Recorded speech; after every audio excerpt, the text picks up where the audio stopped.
संघर्ष टाइम्स, समस्या जनतेची, साथ आमची.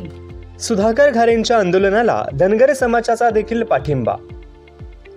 खालापूर तालुक्यातील टाटा स्टील, गोदरेजसह स्थानिक कंपन्यांमध्ये भूमिपुत्रांना 80% रोजगार मिळावा या मागणीसाठी राष्ट्रवादी काँग्रेसचे रायगड जिल्हाध्यक्ष सुधाकर घारे यांच्या नेतृत्वाखाली होणाऱ्या आंदोलनाला आता विविध सामाजिक संघटनांचा पाठिंबा मिळू लागलेला आहे.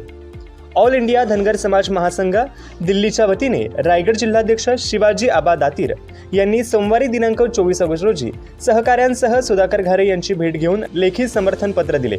तसेच राज्य प्रतिष्ठान महाराष्ट्र राज्याचे रायगड जिल्हाध्यक्ष शिवाजी कराळे यांनी देखील आंदोलनाला जाहीर पाठिंबा दर्शवला. यापूर्वी रविवारी दिनांक 23 ऑगस्ट रोजी बेरोजगार युवक व कामगारांची कर्जत येथील पक्ष कार्यालयात घारे यांची भेट घेऊन स्थानिकांना रोजगारात प्राधान्य देण्याची मागणी केली होती. कंत्राटी कामगारांचे कमी वेतन व शोषण थांबवून कायमस्वरूपी नोकरी द्यावी अशी मागणी देखील यावेळी करण्यात आली. सुधाकर घारे यांनी सांगितले की हा लढा कोणत्याही पक्षाचा नसून भूमिपुत्रांच्या हक्कासाठी आहे. 26 ऑगस्ट रोजी कर्जतमध्ये होणाऱ्या बैठकीत आंदोलनाची पुढील दिशा व तारीख जाहीर केली जाणार आहे. सर्वप्रथम आमच्या पूर्ण धनगर समाजाच्या वतीने आमचा पूर्ण ह्या आंदोलनासाठी पाठिंबा आहे.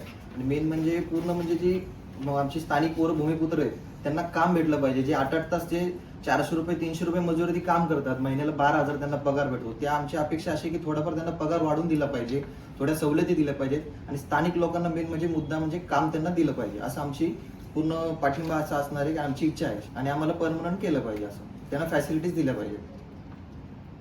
ठीक.